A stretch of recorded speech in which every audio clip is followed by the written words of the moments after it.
There we go. What's up? Riter Radio, episode 2 million. Now, 263 is actually the number of the episode. One of the first things I saw this morning was a flashbacky Empire Sports report featuring Mike DeGeorge from this day many years ago. From yesterday, February 10th, 2000. It was horrible. Bruce Smith, Thurman Thomas, Andre Reed released. The Bills just put out of their misery, and then they didn't make the playoffs until 2017 or whatever it was. But just watching that, and I remember I was doing radio at the time, so that was like, I wasn't hosting. I think I must have been producing the morning show. No, I would have been hosting by then. I don't know. It doesn't really matter. The bottom line is the connection between the glory of football. That was the bridge from the glory of Bills football in my high school and college years, and then the abject misery that existed for a span of like 16 years. And it all seemed to just happen on that day. And in the report, I guess it's probably legal for me to just play that report, right? We'll do just the audio. It wasn't just because I remember the three of them being out on the same day, and they were calling it black. I don't remember what day of the week it was, but it was a black Monday, Tuesday, Wednesday, Thursday. It was a Monday, Tuesday, or Friday. I could see it being any of them, as all of them are in my head as events in my lifetime, stock market crash and shopping and like whatever. But it was a dark day. But the report was even worse because it wasn't just Mike DeGeorge telling us, "Yep, they did it. They cut Thurman, Bruce, and Andre." The way he described it, in case I can't find it right now because I realize it's not on my screen anymore, he described it as it was inevitable with Andre. They wanted Bruce Smith to take a 50% pay cut, and Thurman was never offered a contract, and they think that because Thurman wasn't offered a contract, that Bruce didn't want to stick around. Certainly didn't want half the money, but didn't want to stick around. And then because that was one of the final ties to the old crew. But then after that, like, this shows how disastrous things were right there. After that, it was another screen that came up of graphics, and still Mike DeGeorge talking, and it listed the free agents. And it was like, Reuben Brown is a free agent, and he ended up coming back, but it looked like they could lose him too. And Jay Reamersma was a free agent. He was set to visit Cleveland. And I meant to look at it. I think he did go to Cleveland. There was somebody else on there, too. We're just and Ted Washington. They weren't sure what they were going to do about him. And it was just like, oh. And it felt devastating. And it reminded me of, like, right now, when any of these conversations where they talk about, like, a window being closed or something, just remember that's what it looked like when something collapsed. And that's what it'll feel like when Josh announces his retirement or whatever. Be like, oh, no. Or maybe we'll be ready at that point because it'll be 20 years from now and he'll be, 11 Super Bowls in.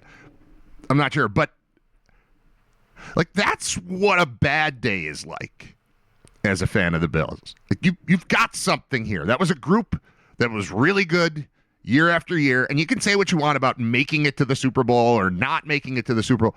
Those, winning it or not, is kind of where I am, and I guess it's because I've been through 4 losses and then a bunch of times where they don't go. I just want as many games as possible. To me, this is going to sound overly simplified, but the difference between going to the AFC Championship game and losing and going to the Super Bowl and losing is it's one game. Having the trophy, getting the we can all wear shirts that say champion, like that's different. Like I watched another video today. It was some talking heads, could be a Fox show, could be a ESPN show. It doesn't matter. But the conversation was, who's going to be the next one to go to the Super Bowl out of Burrow and Allen and Lamar Jackson? Who cares who's the next one to go to the Super Bowl? I mean, we all care because we want it to be Josh Allen, but it just the overall concept of he's never even been to a Super Bowl. And then you couple that with, well, Drake May's been to a Super Bowl, So he's better, right? He's better than Josh Allen because he's been to a Super Bowl. Only took him 2 years to get to a Super Bowl. That makes him better. It's just all of the conversation is so stupid. It makes me wonder why we have it at all. Like, why do I listen to anybody who isn't rooting for the exact same thing that I'm rooting for? What, Like, I just get frustrated. Anyway, going down the rabbit hole of history, I wound up with a whole list of things. I mean, I started trying to rank them in my head. Like, what's the best and what's the worst? Like, Whitney Houston died on this day in 2012. I would put that pretty low as far as things that I like. Burt Reynolds being born on this day in 1936. That's kind of medium. Thomas Edison. That's a big one. Kind of needed him. Like, this kind of ties to the Super Bowl. Drake May went to the Super Bowl, and that's cool for him. I mean, it was cool until he got there. The thing is, though, like, I don't have this completely planned out the way that I want to say it, so just bear with me as I close my eyes and think. Somebody wins the Super Bowl every year, and you're just hoping it lands on your team, right? So no matter what happens, if the league exists, there's going to be a team that comes out of the AFC, there's going to be a team that comes out of the NFC, they're going to play each other, poof, somebody's going to win. And the backup guard will get a ring, and he'll get to hold the trophy, and he'll get his picture taken, and he will forever be a champion. And so will the public relations staff. Likely will get rings, and they will be champions. Did that make you a better PR person than the guy working for the other team or the woman working for the other team? If you're the assistant defensive backs coach and you're a champion, does that make you better than the other assistant defensive backs coaches? I think about this a lot with hockey, especially back when the Sabres were good and were making these runs to the playoffs or to the Eastern Conference Finals in 06 and 07. If they went on to win the cup, did that make those players better? Like, all of a sudden, I want to bring in that guy because he's got championship blood or whatever it is. If Andrew Peters wins a Stanley Cup and you can acquire him at the trade deadline the next year, and this is no knock on Andrew. I like Andrew. But just for example, is Andrew Peters a more valuable player the next season at the trade deadline if the Sabres beat the Hurricanes and then the Oilers to win the cup? And then the next year, everybody on your team is a former champion. You bring in Chris Drury because he knows how to win. Once you win, now everybody knows how to win, and now everybody's more valuable. I don't know. I just think about it that way. Bring it back to Thomas Edison. If Thomas Edison, because somebody always wins. Every year, there's a champion. Every year, somebody wins the Kentucky Derby. Every marathon, somebody wins it. And if that person didn't win, if that person fell down, got hit by a bus on the way to the venue, somebody else would win it. Right? And if that person got hit by a bus, somebody else would win it. So if Patrick Mahomes doesn't go to the playoffs, and Joe Burrow doesn't go to the playoffs, and Lamar Jackson doesn't go to the playoffs, and there's Josh Allen, does he have to win it, or might he fall down and then Drake May goes forward? And does that make Drake May better than it makes Josh Allen? I don't know. Back to Thomas Edison. Light bulbs. Do we get to light bulbs? We probably get to light bulbs, right? If Thomas Edison falls down, do we get to light bulbs? He was born on this day in 1847. There's a goat for you. With some perspective. That guy's big time. I want to look up Edison inventions. Phonograph. Do we get to podcast without records? No. Do records come up without Edison? I don't know. Was somebody else working on it too? I don't know. But when you're making like a Mount Rushmore of life, at least in the United States, let's say, Thomas Edison, kind of killing it. Inventions by Thomas Edison's inventions is what I'm looking up right now because I want to know how crazy this is. All right, the practical incandescent light bulb, the phonograph for sound recording, and the motion picture camera. So I'm talking into a computer right now. It's landing at your house, but I'm using audio technology that obviously got started back then when they first figured out how to record sound. Dude figured out how to record sound. and motion pictures. And you can do it at night now because of the light bulbs. All this talk about Drake May and Bad Bunny. We're not celebrating Thomas Edison's birthday. That's crazy talk. Superstar, absolute superstar, Thomas Alva Edison. Batteries? Batteries! Where are we without batteries, man? That guy's good. Wasn't just an inventor, he was a successful businessman who commercialized his creations, fundamentally influencing electricity, entertainment, and communication. We should all, every show like this, every show that exists electronically, with lights and cameras and audio, has Thomas Edison to thank. Shout out to my man T.E., born in 1947. So I would rank that one pretty high. I would rank Whitney Houston dying pretty low. The invention of the hospital, the first hospital, not the invention of the hospital, but the first American hospital, so maybe it is. I don't know. Who did it? Was it Thomas Edison? No, another great one. Ben Franklin, 1751, hospital. First U.S. hospital opens on this day in 1751. What a day in history. That is up there with the birth of Thomas Edison to me. Hospitals are very important. I don't know if you know this. I don't know if you've ever been to one. Those are big. Up there with that. So Thomas Edison born, hospitals, first hospital today. Not today, it would have been 1751 today. We're going to keep Burt Reynolds kind of in the middle. You got the death of Whitney Houston low.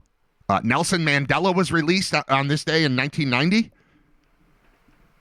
Pretty big. And then there's this one that I'm going to put I'm going to make this one, I'm going to say this one's worse than the death of Whitney Houston. I'm going to put Thomas Edison tops, then hospital. Did I say Jennifer Aniston was born? I'm going to put her ahead of Burt Reynolds, but all of that behind Thomas Edison. Hospital is up there near Thomas Edison. Mandela release is kind of middle. I mean, not a huge impact on me personally, but I got a lot of respect for all of that. Whitney Houston dying, that's the bad one. Do you know what happened on this day 6 years ago? February 11th, 2020. This day, 6 years ago, is the first time you heard the phrase COVID-19. World Health Organization came up with this fun name for the novel coronavirus that was, I won't say sweeping the nation, but sweeping the world. And before, 6 years and 1 day ago, none of us had heard the phrase COVID-19. And then I've heard it, then we heard it every day for probably 4 years and less lately, which is good. But I'm gonna put that one last. So Whitney Houston, much respect to Whitney. Best Super Bowl anthem ever, in my estimation.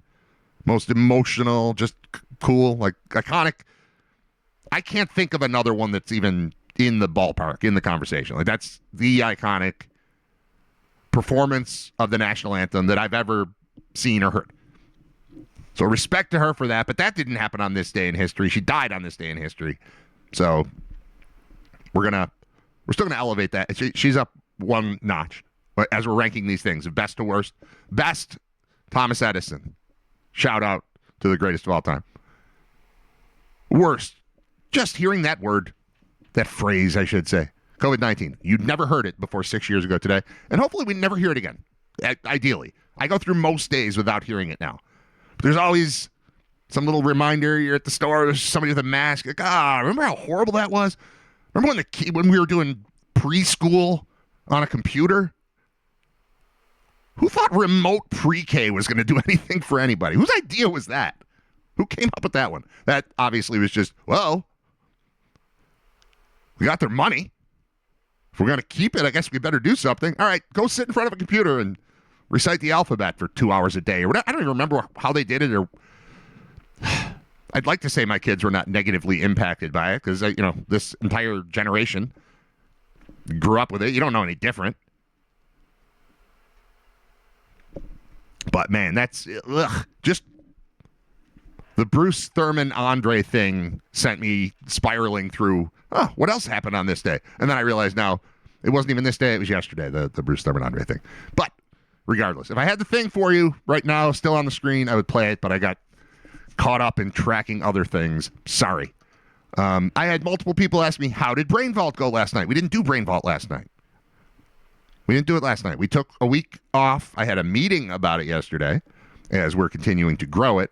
But we did 2 episodes, took a week off, and then we're going to start it up again next Tuesday. Tickets available now at thecasbuffalo.com. I'll put the link in the chat at some point. I haven't done that. Why don't I could just do that right now. You guys can sit there. What's the difference, right? Thecasbuffalo.com. You bring it up. You look for the banner that no longer has my face on it, which is cool because it was like a pre-haircut, pre-buffalo trim picture of me that I just took and then put into AI and said, make this look like a headshot. And it did. And it looked like, 85% Brad and 15% computer Brad. And we don't want that. We don't want computer Brad. So tickets are on sale. Prices dropped a few bucks. And we're now going general admission because I was a little frustrated last week with not the number of people, because honestly, we'll do the show for 4 people if that's who shows up. We had 30 people or something, but they were sitting in pockets like out there. And you look out right in front of the stage, and everybody came, but they were kind of timid and sitting in the back, and it was just yuck. So, general admission, we're going to direct people to move toward the front to give it more energy. It was a lot of that. This is a developing show. It was funny. I was talking to Jeremy Hoyle, who's the band leader of the Strictly Hip, and saying, I got to find I have full confidence in the show itself, but I need the crowd to get it and be more energetic. So we talked a lot about laying out exactly what's going to happen. Because I realized after the fact, the first week I came out and explained everything because it was the first time we're doing it. The second week I came out and explained very little, and that was just an oversight on my part. Some would call it the curse of knowledge. But I knew what was about to happen, and I forgot that other people, there were many who were in the room for the first time and had no idea what we were about to do. And I didn't adequately explain it. So it was kind of like, how do you do this? And talking with Jer, who A, books things at the Cas, and B, is a performer who's done thousands of shows. Like, how do you start a show? How do you end a show? What do you do to keep this, energy level up? How much do you have to inform a crowd of what, instruct people on what they have to do? So it's a lot of that setup, the music beforehand, the lighting cues, it's like a whole production, as opposed to this where it's me turning it. The worst thing that happens here is I forget to turn on this light and my face is a little darker. But that's it. But this is a whole thing. So it's like, all right, we tried it. Let's talk about it. We'll take a week off.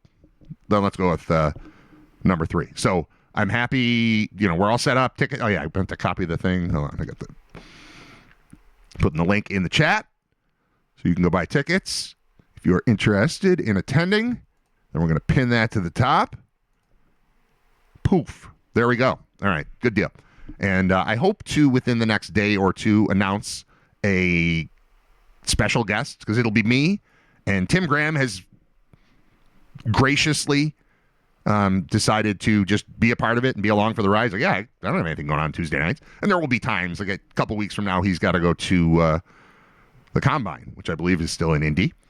I haven't heard anything that it's changed, but he mentioned Combine, and that will be a week without Tim. But generally speaking, he's agreed to hang out, crack-wise,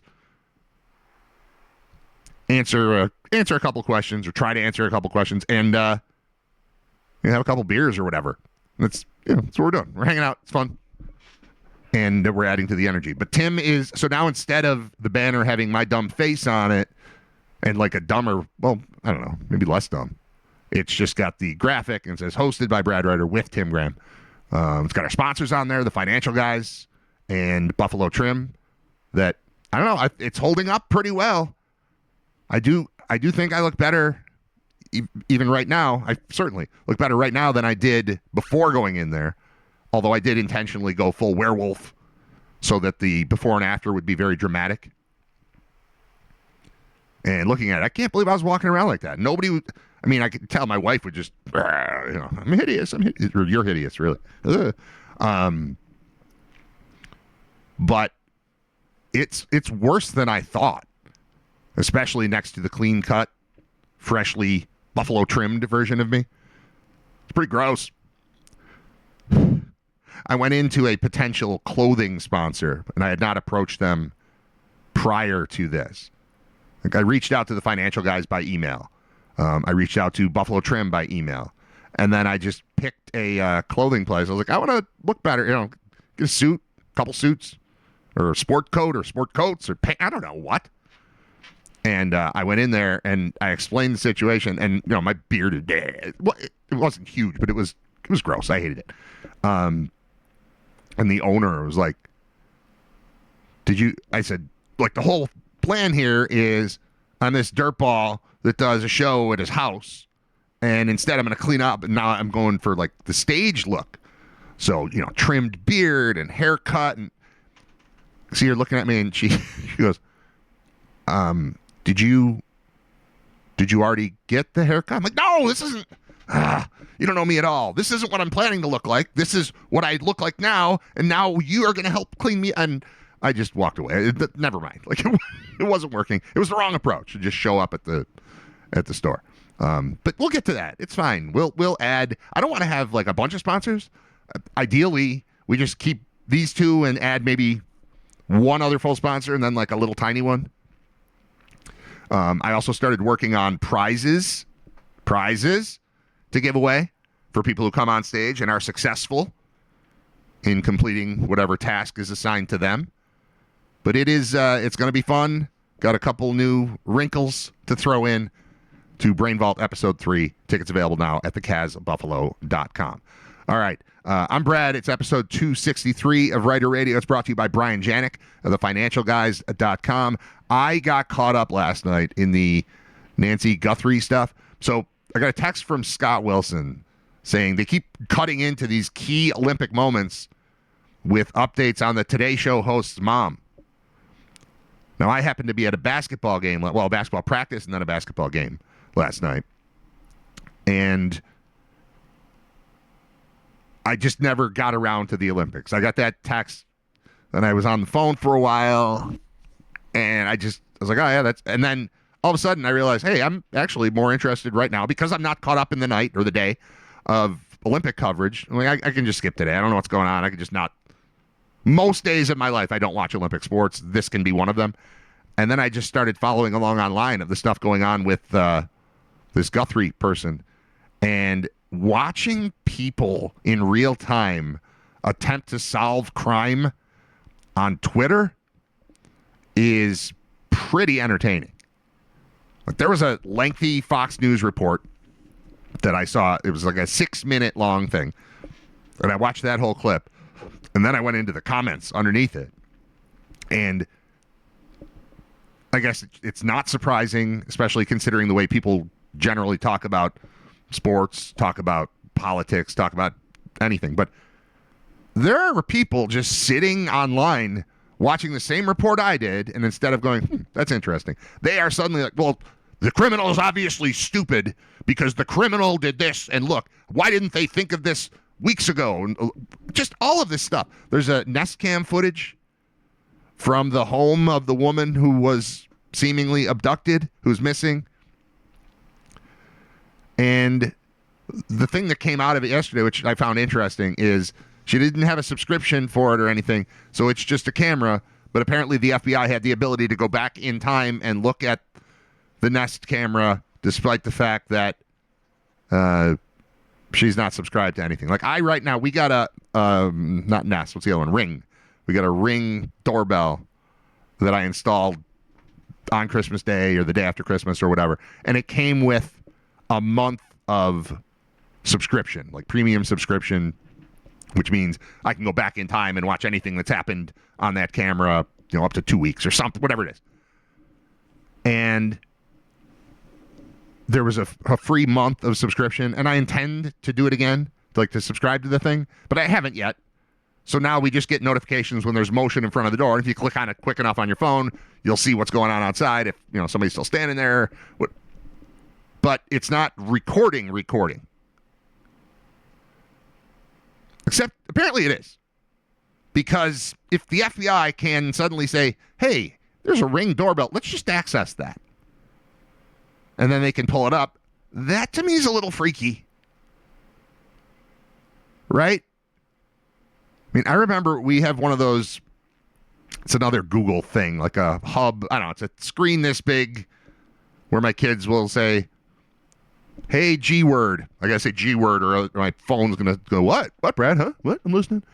Where if you say that, then it's like, doo-doo, and then like, they'll say, "Play Dr. Dre" or something, usually, or "What was the score of Super Bowl 24?" or things like that. But I got that as a gift. I was like, I don't want this thing. I don't want this thing in my house. I don't want this thing listening to me. It's bad enough we're carrying around the phones. Now we're going to do it in our house. It's got a camera in it, I think. I don't want that. What's the difference? It's fine. And it is very convenient. It's super convenient to be able to just, "Hey, G word, play Ed Sheeran." And my wife can do dishes and listen to Ed Sheeran. Or I could say, "Hey, G word, play George Clinton." And I can cook while listening to P-Funk. It's convenient, but also the FBI just accessed an unsubscribed Nest camera in its investigation. Is it helpful? I mean, in this moment, am I happy that it could provide information that leads to this woman coming back to her home? Yeah, it's better. Is this good overall for society? There's no chance that's good. There's no chance it's good that the FBI, when desperate, is like, "All right, I guess we'll just reveal this. Every one of those cameras you guys have been buying and hanging up around your homes, we have that. So we're going to access it in the name of safety." We love convenience. We love the perception of safety. It takes me into the whole thing about everything at the airport. Still taking off our shoes and our belts at the airport. Shoes and belts are not the problem at the airport. They were the problem then. Well, the shoes really weren't. I mean, that was one guy. The shoe thing was one guy. The overall airport thing, I get it. The security theater that has existed for 25 years now, like, I get why that made people feel better for a while. But now it's just an annoyance. And then you think about, I don't know if it's the same thing or it's the opposite thing, but like they're pretending it's the same. I don't want to take off my belt to walk through a metal detector to fly to Oxford, Ohio. I don't want to do that. Especially when I'm flying with, we all know each other. We're all on the same team. Most of my flights are charter UB football flights. I've traveled with my family on a plane once. I think we went once. The kids have all been on the plane twice because we came back. My wife and I have gone away a few times before them. But generally speaking, I haven't. I went to Vegas for work at one point. But in the last 10 years, if I've taken 100 flights, 92 of them have been charter, which means we know everybody there. But you could have a bad seed, some terrorist defensive back from the wrong side of the tracks. I don't know. But generally speaking, it's just like we're all wearing the same clothing. We're all the same. We don't need to go through this charade. And it is better on a charter flight because we don't all have to do it. You're just randomly selected. I don't know what percentage of people, but every sixth flight, I get picked and I have to go through the metal detector and get wanded and all that stuff. Most of the time, you're just told, go ahead. You come in, you check your name, you go, fine. And that is kind of a bridge between what we think we need to see as far as security and what we really believe we need for security, and they bridge the gap there. So it's a little bit better on a charter flight. But flying commercial, you are still treated like it's September 12th, 01. And that's in the name of safety. But then they will sell you, and it's not the same people necessarily, but the collective they, the world, will also sell you on you're protecting yourself by putting this camera on your front door. You got to subscribe. You got to pay for it to protect yourself, but you're protecting yourself. But that's it. This is just for you. This is you keeping yourself safe. And as it turns out, no, it's not. The previous footage from the camera, I can't access 5 minutes ago on my phone. I paid for that thing and hung it on my, well, I think Santa got it. But if Santa paid for it, my wife opened it, I hung it up, and I can't access 5 minutes ago on my phone. But if I'm abducted, 10 days from now, the FBI can be like, yeah, we got that footage. There it is. As long as I'm abducted by front door, we're in good shape. FBI is going to solve it. So watch out. And I think they said they took the Ring camera, like took the thing too. So that means it's not like trapped in the camera, which I think we know, because there's not like an SD card you have to put in there or anything. There is a video of the front of my house, being shot from the front of my house at all times, being uploaded to the cloud and accessible by the government. And we have done that to ourselves.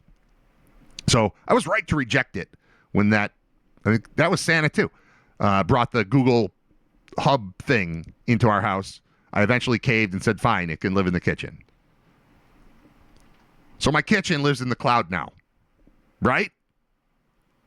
I mean, the other thing too, they tell you it only listens, and Siri has been sued for this, or Apple has been sued over Siri, and there's I believe a current lawsuit against, I don't know if it's Ring or if it's Google, Nest, whatever you want to call it. But there's a current lawsuit about, hey, you said you weren't recording us, but you are, aren't you? And they're like, yeah, sorry. And Apple had already, I think it's the Apple already paid a bunch, and Google, they're in the process of negotiating a, $30 billion settlement or something for saying, yeah, I know we told you we're not recording you at all times, but we are. But even that, like, common sense says, if you have a device that if you say a certain word will respond to you, well, it's going to have to listen all the time, waiting to hear that word. Right? So if it's listening all the time, how's it?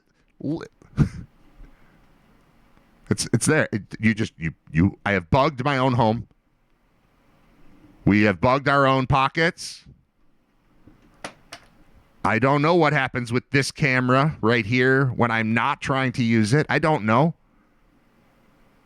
It's suspicious that the world has found a way to point a camera at me every time I sit down to do any sort of work on a computer, and that it has put a tracking device and a microphone to record me in my pocket at all times, and it's on our doors, and they're settling multi-billion-dollar lawsuits going, yeah, it's true.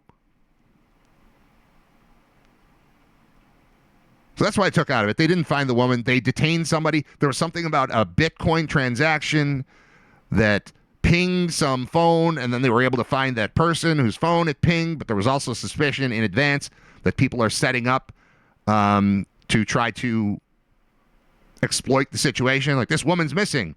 I guess I'll ask for ransom and see how it goes. And then they sent $300 to some Bitcoin account, and then that person checked the notification, and they're like, boop, gotcha. Except it was seemingly just that. The person was detained and then released. Although I would think if all of those things fit together, and I don't know because I just put bits and pieces together, and I spent half an hour reading about it. I just got caught up in it last night, and I was like, never mind, I'm going to bed. The thing that stood out, though, was the finding footage from a non-subscribed Nest doorbell from whenever this happened, 10 days ago or 2 weeks ago, whatever it was. I don't even want to say scary because it's like, yeah, of course. Why'd they sell me that camera? They sold me that camera so that they can access the footage. And there's a feature on the doorbell about like lost animals, and you can opt in so that if a dog gets loose in the neighborhood and somebody with one of these doorbells mentions it, like, here's my dog is missing, and then any doorbell in the neighborhood who has opted in to pet recognition technology or whatever, you can help find a dog. That seems good. But now I guess does it matter if I give permission or don't give permission? No, it doesn't. Does it matter if I subscribe or don't subscribe? No, it doesn't. I don't know. It's just weird, man. We live in a weird time. It's getting weirder every day. That's all. That's all I'm saying. All right. Cell phone, wallet, Bitcoin, $300. Nest Cam at Nancy Guthrie's house, no subscription. Boulevard Mall closed yesterday after 64 years. And I saw someone, Boulevard Mall is a Northtowns thing. And I saw a post on Twitter. I'm tired of saying X and Twitter. I still think of it as Twitter. I know it's called X. X is easier to type. Let's do it this way. When I talk about it, I'm going to call it Twitter. But when I type it into a browser, I'm going to type X. Can we agree on that? We can call it Twitter. It's just got a shorter URL now. Good enough? What was my point? Boulevard.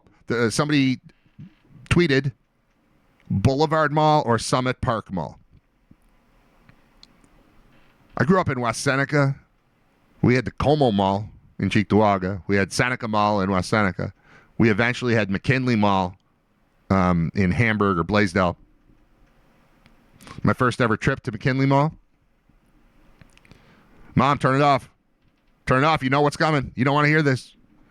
My first ever trip to the McKinley Mall did not result in us getting to the McKinley Mall at all. What year did it open?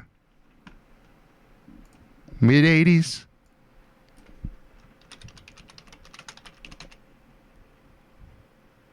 McKinley Mall Wikipedia. Why not? All right? Let's get a full-blown recap. When did you open? 85. Okay. So October 7th, 1985, just shy of my 11th birthday. So I'm 10, almost 11. I'm in 6th grade. Makes sense. And at some point in the first couple weeks of that place opening, my mom wanted to go there. I was in. So we got in the car, quite possibly the 85 Plymouth Horizon. And we headed out from West Seneca, went Union Road to Southwestern, and never turned on Milestrip. GPS was acting funny that day on October 7th, 1985. It wasn't that day because that would have been opening day. We didn't go opening day, but it was, within a couple months of that. We were going to this new fancy mall in Blaisdell, and we ended up at the lake because my mom didn't turn on Milestrip. Just took Southwestern. Union to 20 or 20, it's at 20 or 28, whatever that is. Southwestern. And just took it right to the lake. And then we just gave up, turned around, and went home. Never saw the mall that day. We got there eventually. I didn't spend a ton of time there. And then Walden Galleria opened probably 88 or 89, and that ended up being the big one. That was the one when I was a kid, when I was in high school, we just lived there. I mean, that was what you would do on a Friday night. You just get dropped off at the mall. Before, when I'm a freshman or sophomore, that was it. Just go to the mall from 7 o'clock until maybe even like 10 o'clock, and then you'd go see a movie, and then someone else's mom would pick you up, or dad. That one opened in 89, May of 89. So, yeah, that coincides with my high school days. But the question on Twitter was Boulevard or Summit Park Mall, and I vaguely remember I remember seeing the Summit Park Mall at some point. I couldn't for $1 zillion tell you what town it was in. I know it was north of us. But Boulevard Mall seemed so far away. And now, I mean, my parents still live in the same house that I grew up in West Seneca. And like last night, we had a basketball game. First, we had a basketball practice. I had a basketball practice at a school in Cheektowaga, and then had to leave that early to get up to this church on the boulevard for a basketball game. And I thought nothing of driving from Amherst to Cheektowaga to Tonawanda for a basketball game. My parents came from that house, and the church is right near the Boulevard Mall. The church is a little further north than Boulevard Mall. How did I never go to the Boulevard Mall? The Thruway Mall existed too. That's right. Thruway Mall existed. But it's funny to live. I mean, I feel like every part of this area, the mall, is Walden Galleria, right? I mean, that was the definitive. That was the big one that came in. All these other ones were just sort of like the old school, like 70s version or, early 80s version. We were going to the future with Walden Galleria, and that still exists. And it's still, I mean, it's not obviously what it once was, but you drive by there. There are times when the parking lot's jammed. I had to try to go pick up my kid from a birthday party at Dave & Buster's, and I was in a hurry. Trying to find a parking spot anywhere near that place was impossible at, noon on a Sunday or whatever it was, 1 o'clock on a Sunday, something like that. But people still do jam that place up. But Boulevard Mall closing the interior portion as of yesterday. Eastern Hills Mall, I even remember utilizing at times. That's how I learned never to take Transit Road around rush hour. I knew back in the day I was to be home at 4:30 at every afternoon. So after school, whatever, I don't remember why I would have gone specifically to Eastern Hills Mall, but there must have been a reason. They must have had a specific store. And I thought that I could go there after school and then just get home. And I know it's like a 20-minute drive. So I left at 10 after 4, and I don't think I got home until after 5 o'clock. And I didn't have a cell phone because it was 1990 or 91 or whatever. But that's my mall experience. I think Walden Galleria is number one, and then everything else is it's regional.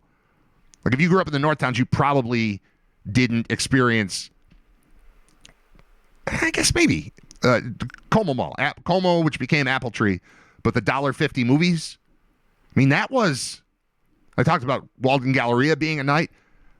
$1.50 movies were, 3 times a week. It's the reason I've seen Ricochet 14 times. I bet I saw Ricochet 7 times in the theater. It's not even good. You want the tower? Go to the power. Nope. You want the power? Go to the tower. Word. Who am I? I didn't really do the voice very well. I was better at Ralph the Dog last week. Ready? You want the power? You want the power? Go to the tower. Word. That was Ice-T. That was me as Ice-T. It was terrible. But it's a movie featuring Denzel Washington and the aforementioned Ice-T and John Lithgow. Lithgow or Lithgow. Either way. They fight in prison using phone books as armor. It's a crazy movie. Early Denzel. He was not yet an Oscar winner. I don't think that he would have made that if he had done, Glory first.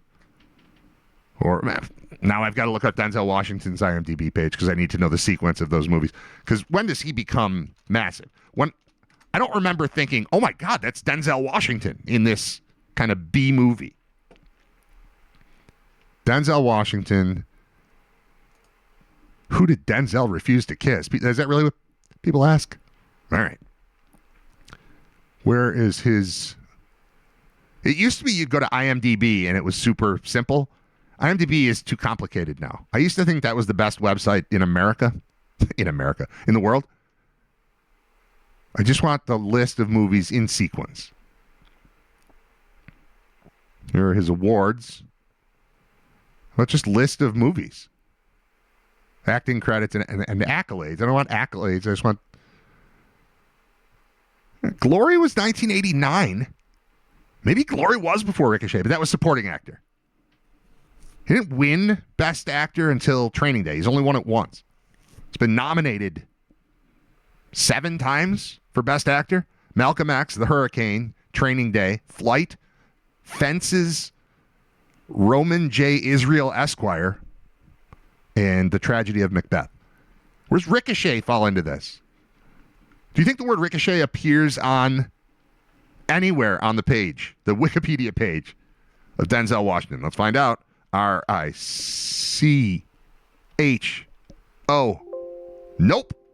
Didn't even make it on there. We do have to go to IMDb. I apologize for the delay here, because there is a point to this story that I am very unlikely to get back to. Okay. We're just looking stuff up. We're just hanging out. Denzel Washington. Okay. Career retrospective. That's fun. All right. Denzel Washington. Just make this easy for me. Stop having ads pop up all over the place. All right. I'm going to click his name. There's his name. Born December 28th, 1954 in Mount Vernon, New York. Middle of 3 children of a beautician mother, Lennis, from Georgia, and a Pentecostal minister father, Denzel Washington Sr., from Virginia. Do you think he ever introduces himself as Denzel Washington and then says, "You may have heard of my son, Denzel Washington"?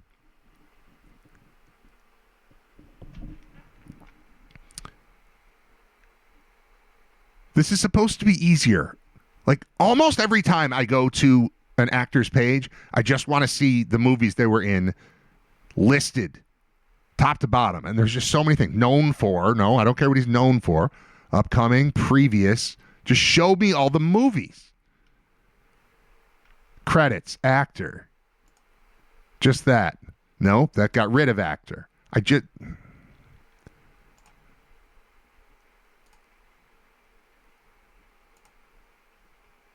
We're good. I'm gonna find this out. Self? No, not self.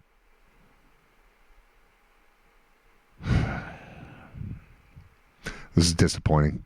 Should I play I'm gonna just play a song. I'm coming back. I'm gonna find out the order of Denzel Washington's movies. I'm going to do that because it's very important. Another shout out to Thomas Edison. Stick around. I'm Brad. It's Riter Radio. Episode 263. Seems like a lot, because it is. Stay tuned.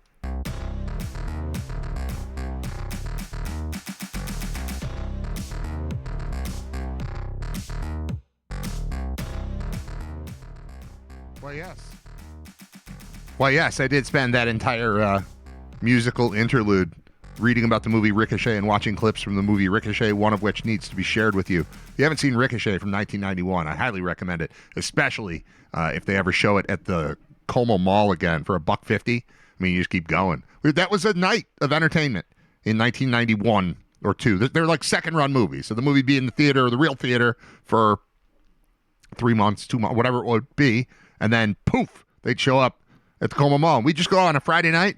You don't even have to look in the paper to find out what's playing. We'll find something. And then sometimes you'd find nothing. So you just see Menace to Society for the 7th time. Or Ricochet for the 11th time. I mean, that was a night of entertainment. Especially once somebody had a car. Didn't have to get dropped off there. You drive there, you go to the $1.50 movies. Then you go to Mighty Taco where the prices were half of what they are now. So the movie would be $1.50. I never buy anything at the movie theaters, which is bad business for the owners. Like any conversation I've ever had with people in that business, like, we sell popcorn. The movies are just the thing to bring you in to sell concessions. That's it. So I'm a bad person when I show up with an empty bottle for water and never spend a penny at concession stands. I just don't ever do it. I'm mostly the same at like Bills games. Bison's, for some reason, I always go to the concession stand. But Bills games, Sabres games, no. Movie theater, no. Just don't do it. Baseball, if not for the inordinate amount of time we spend at baseball diamonds, and we'll get there and have a game at 10 in the morning and not get home till 10:30 at night sometimes. And so, yeah, baseball, sometimes I've got I've got concession money to spend. That happens. But anyway, it'd be $1.50 for the movie. And then Mighty Taco, 2 Super Mighties and tap water, $4.16 or something like that. Entire night of entertainment, a movie and food. And I was young, like, amongst my friends. So I didn't even drive. So it was like I'd get a ride. Somebody pick me up at my house. I'd spend $1.50 to watch a movie. Then I'd spend $4 at Mighty Taco, and then I'd go home. It was great. So I looked up Ricochet. And actually, I'm going to play this in the background. This is very early in this movie where they're in prison. And it's John Lithgow. So just generally picture this. There's about to be a prison sword fight. A sword fight in prison. And the 2 competitors are brilliant actor John Lithgow and former governor of Minnesota and also WWF superstar Jesse the Body Ventura. So it's a prison sword fight. Why would you not, for $1.50, why would you not keep going back to watch a prison sword fight between John Lithgow and Jesse the Body Ventura? So we're going to hit play on this. This is just going to play in the background while I tell you more about the movie Ricochet and the career of Denzel Washington. Like I said, it was before he became massive. He had already won an Oscar 2 years earlier, for Best Supporting Actor in Glory, which I've never seen. I've seen Ricochet a dozen times. I have not seen Glory. But Glory probably doesn't have Jesse Ventura in it, in a prison sword fight using phone books as armor. I mean, look at this. This is cinema at its finest. Especially with that amazing sound. That was one downfall of the, waiting to see a movie for $1.50. The sound was often terrible. Like, you just get there and be like, sound guy had a bad night. Oh, well, we'll try it again next week. Maybe it'll sound better. Like, I saw Jurassic Park. I thought Jurassic Park was a terrible movie for 20 years because I first saw it in the $1.50 theater with $1.50 speakers. And what was supposed to sound like, I'm like, I don't know, this movie's not really that good. So Denzel, he was in Glory in 89, Hurt Condition and Mo Better Blues in 90. And then in 91, Ricochet and something called Mississippi Masala. I don't know what that is.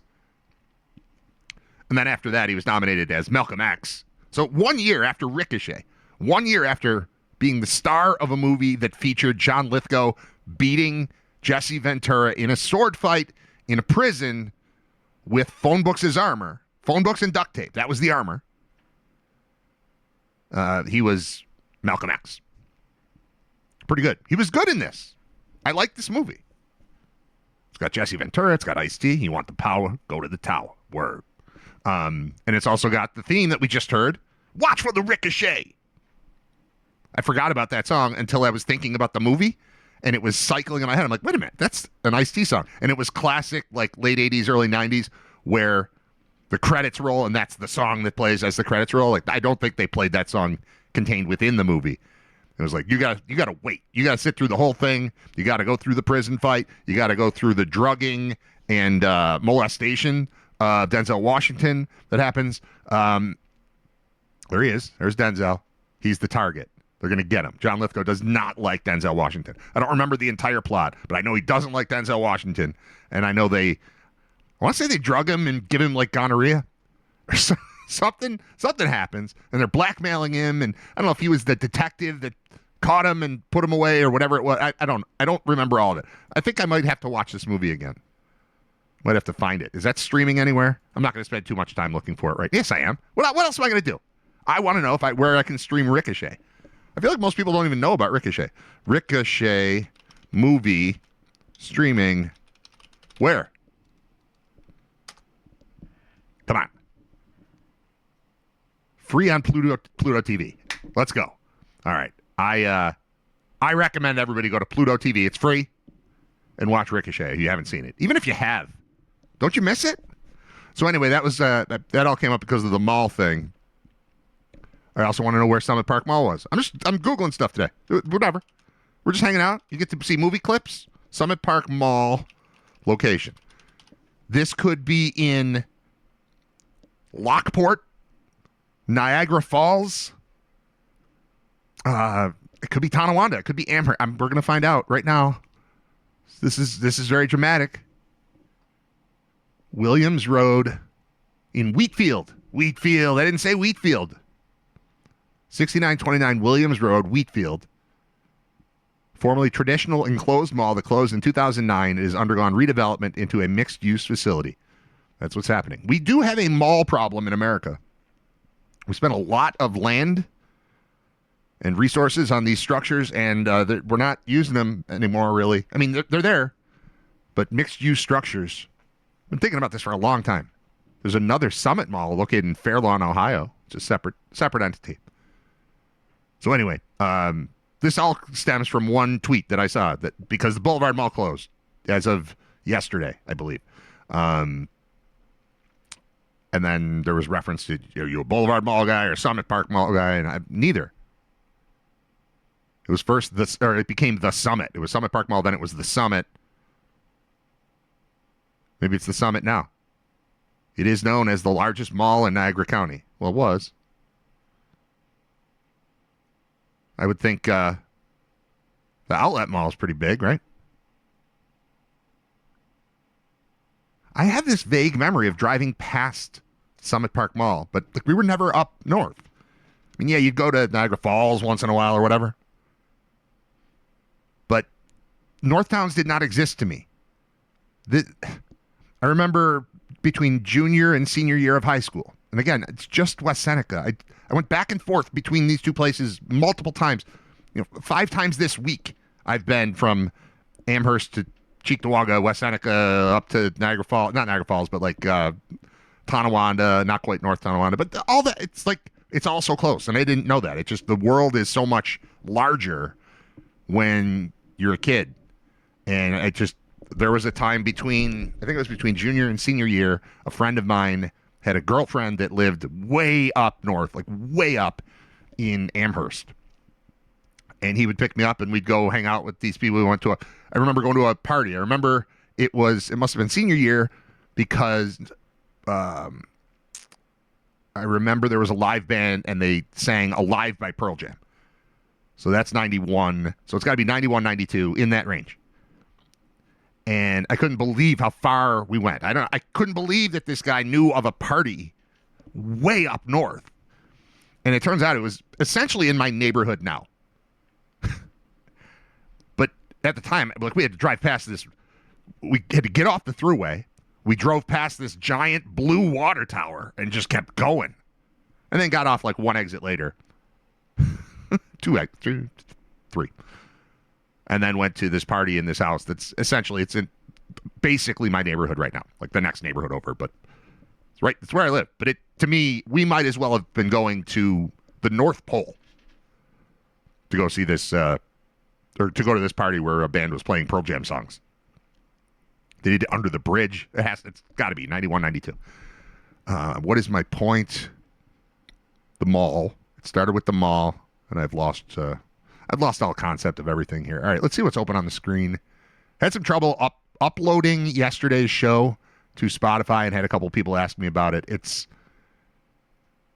either there now or about to be. No, it's there now. I got it up right before the show started today.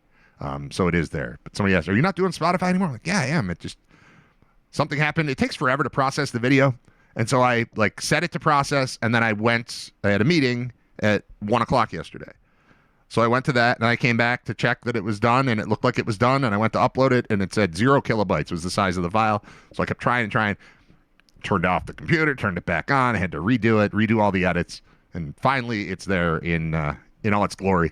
So it's there. Yesterday's episode, which, I'm not saying you need to watch or listen to every episode, but I want to be complete. I put numbers on them.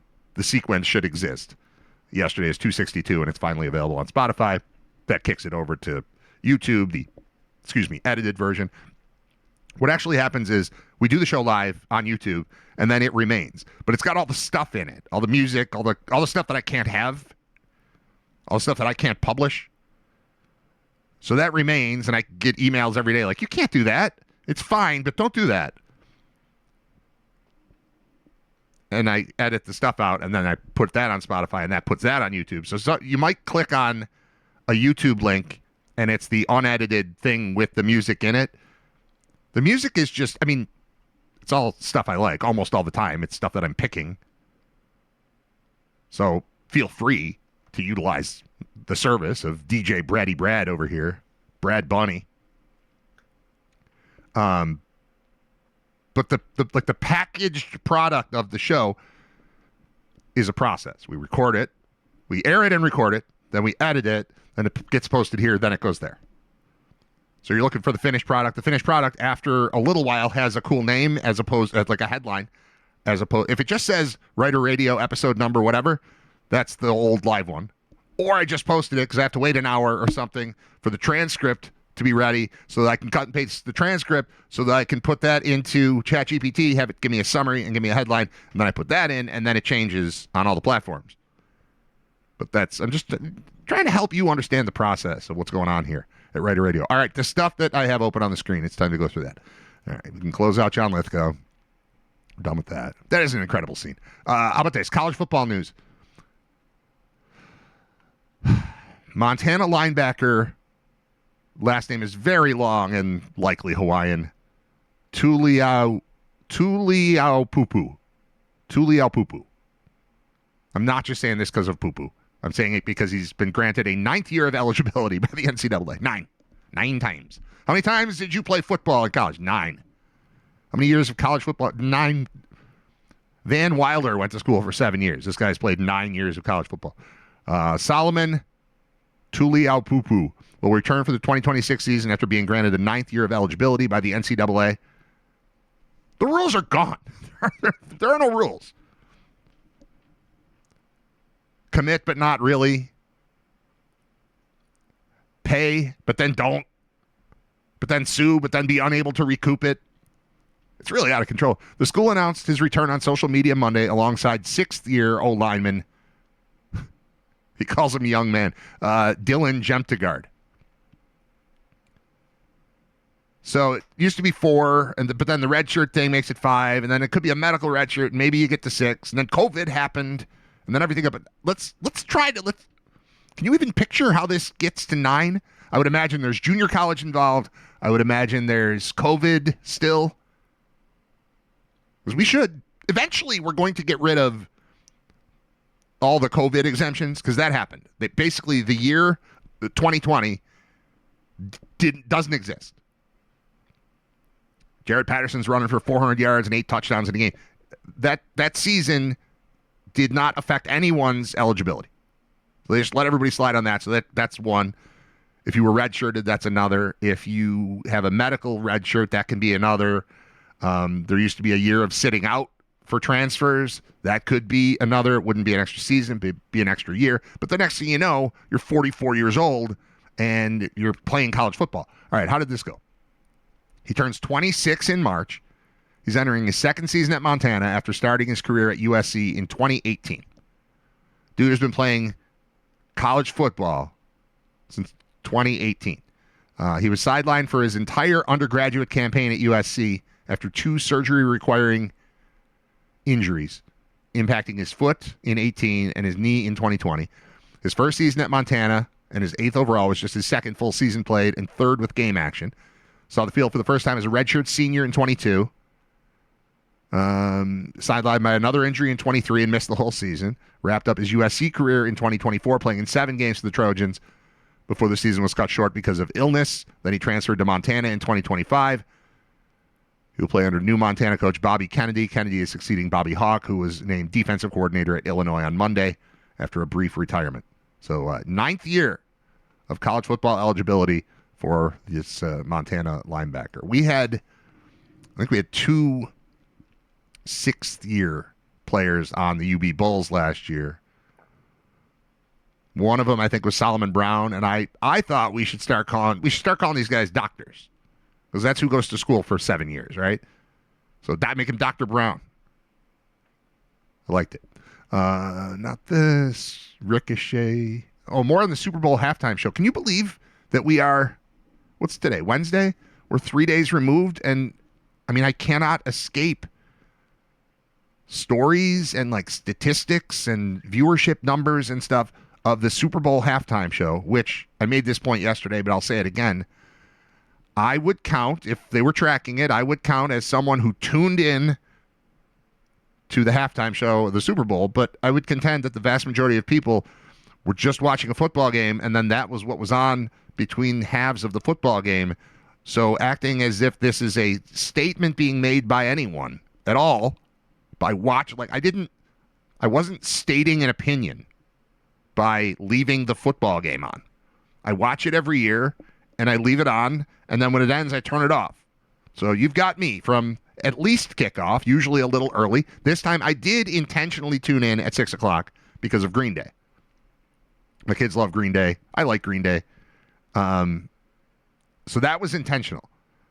But just jamming something in between two things I'm watching and then accusing me of choosing to watch the thing you put on. I didn't choose to watch any of those commercials. It wasn't like, yeah, you know what? 144 million people tuned in to be pitched by 7 different AI companies over the course of an evening. It wasn't that.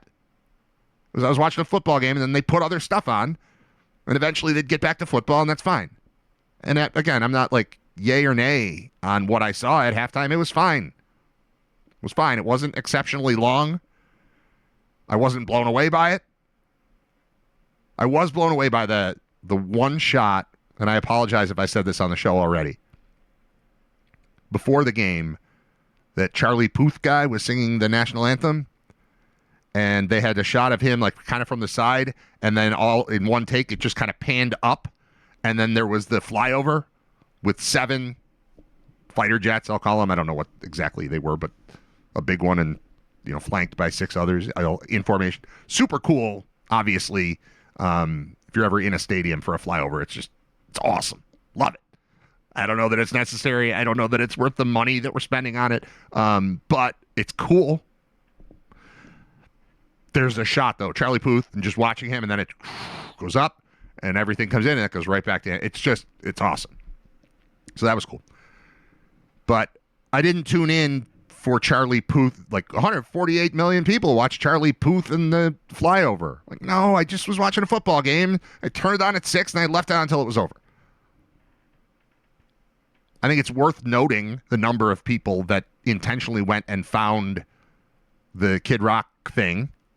Like, that's a number. Like, how many people actually did that? And it's supposedly like 6 million, which is, I don't know, I don't think super impressive, but whatever. But even then, like the numbers that I had yesterday, I saw a headline from a credible source. I mean, credibility is tough to pin down these days, but it was just like an ESPN story or a USA Today story, something really just middle of the road, generic, like, here's the numbers. And Bad Bunny sets records. It's like, did he? And then by today, it's like, no, he didn't. Not quite. Down 2.2% from last year. Like, any of it matters. I get that that's how big media works. It's number of viewers we are presenting you, and therefore we can charge you X number of dollars. But, okay, so it went down 2.2% from last year when Kendrick Lamar was the halftime guy, performer. I'm so used to hosting halftime football that I said halftime guest, or almost said halftime guest, but performer. So now, will the price of a Super Bowl ad next year go down 2.2%? Seems pretty unlikely. So it seems to me that the Super Bowl is watched by everyone every year. I know we can't simplify it in that way because people are spending so much money on these advertisements that they need data. But I've never not watched a Super Bowl. I'll never not watch a Super Bowl. I don't know anybody else who's ever not watched the Super Bowl. My wife every year goes into this depression as soon as the Bills are eliminated and tells me for either 2 weeks or 3 weeks or 4 weeks how she doesn't care about the Super Bowl this year. It doesn't even matter. She doesn't care. She's not. I don't even think I'm going to watch it. And yes, she does. Yes, we do. I don't know people who don't watch the Super Bowl. My mom might not sit down and stare at it, but I guarantee it's on in the house, and I guarantee she sees some of it. People who care about football are going to watch it. People who don't care about football are also going to watch it. People who detest football can go shopping and not have to deal with crowds. You can go to a movie. They still show movies. You ever think about that? They still show movies. Like, there are people, like, I'm going to watch an Avengers movie in a theater because nobody's going to be there because I hate football. And they're probably open for them. But somebody's got to work for that. They could probably watch on their phones. You got to watch the Super Bowl. Everybody watches the Super Bowl. So the numbers, whatever. Official numbers for Bad Bunny and Kid Rock, Super Bowl 2026 halftime show ratings. I'm going to do it anyway. This is from TV Insider. I believe them. If you're calling yourself TV Insider, I believe you. If you call yourself Political Insider, I don't. If you call yourself an NHL Insider, I kind of don't. TV, it's just like, yeah, we watch TV. We pay attention. We're going to look stuff up. We'll be fine. I'm going to call them credible. I'm going to assume credibility right now. That's what you have to do at all times. You have to make a determination about how credible the person you're listening to actually is. Are they lying to me? Are they just dumb? Have they fallen prey to misinformation elsewhere and now they're regurgitating it, thus creating this chaos in which we live? There's a lot of the conversation I had yesterday with Jeremy Hoyle was just about chaotic society and about not knowing who to believe, who to trust, what is real news. We got into some Epstein stuff. It got a little dark. All right, Bad Bunny. Early ratings are out for Bad Bunny's halftime show and also Turning Point USA's alternative show headlined by Kid Rock. All right, I'm going to interrupt to say already just lost some credibility. There aren't ratings for YouTube. There are just viewer numbers, that's it. Perhaps not surprisingly, they show a clear winner. President Trump slammed Bad Bunny show, but has yet to comment on the alternative broadcast. Well, there's nothing really there to, I mean, it wasn't, if this is a competition, that was not a competition. I mean, that was worse than the game. As far as blowout is concerned, as far as one side versus the other. It was, a pre-taped mess that live premiered on YouTube in time with it. Wasn't a competing show.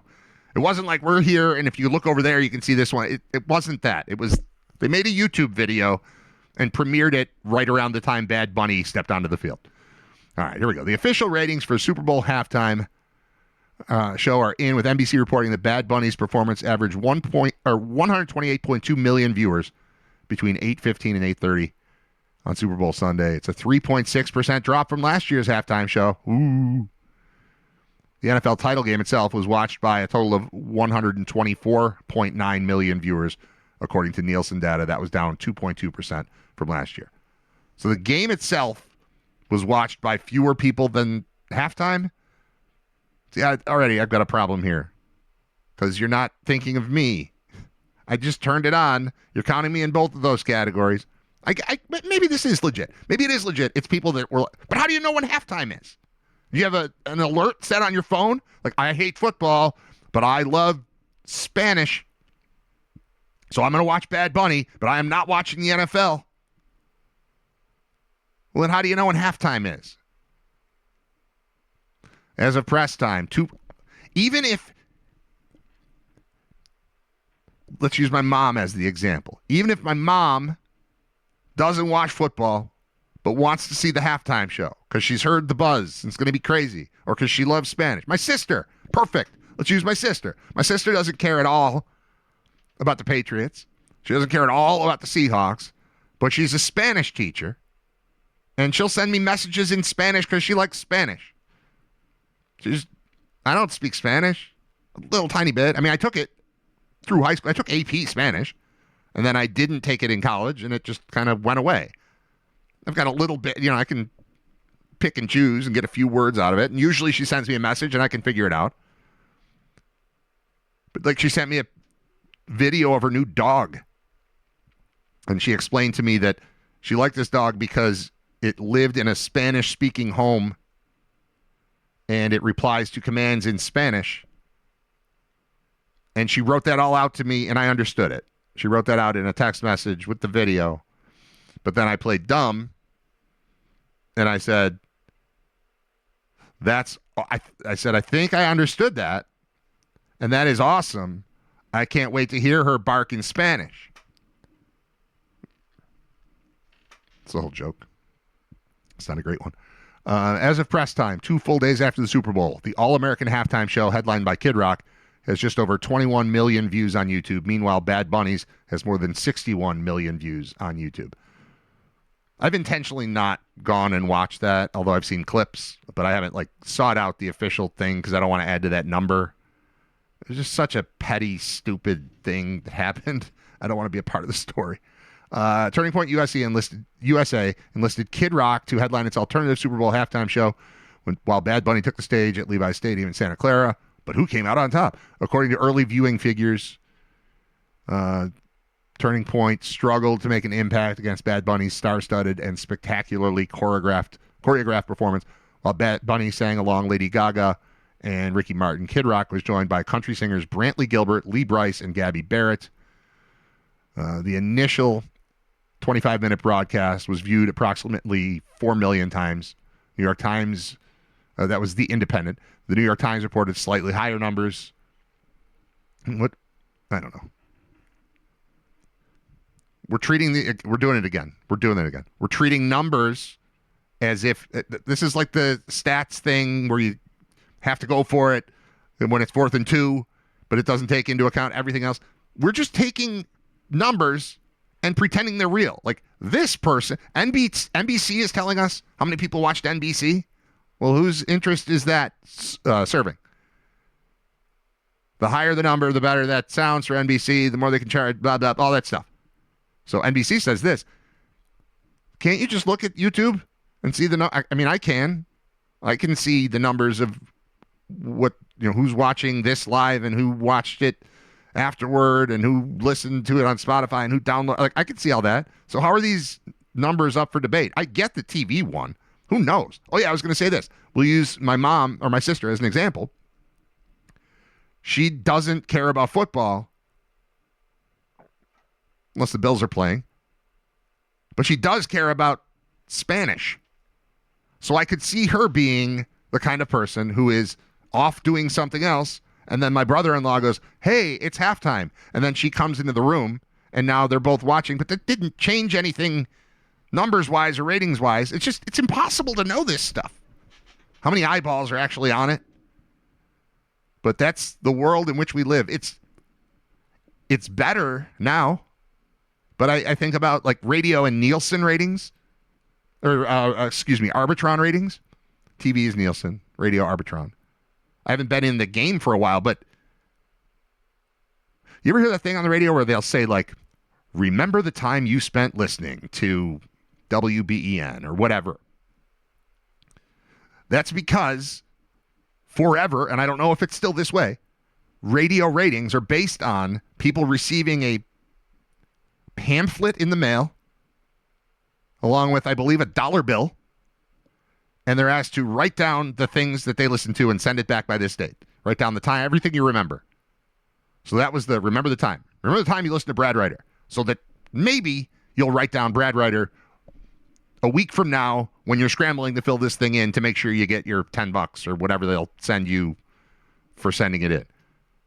And it's just about what people listen to, what they remember of what they listen to, and what they commit to paper and then mail in.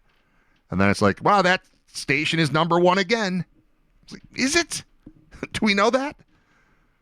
Are we accounting for the shop, the muffler shop, where they're cranking 97 Rock all day, every single day, for the last 40 years? Does 97 Rock get credit for that? They should. I've thought this for a long time. I used to read gas meters just for a summer job, like late high school, college era, for the gas company. I can't imagine even the Super Bowl is watched by, at least from a share perspective, like the number of televisions that are turned on. What percentage of the TVs that are on are you watching? I can't imagine that The Price is Right is not the most popular show in America. There's not a single house I would go in, or bars that are open during the day, or restaurants that are getting ready to open, or whatever.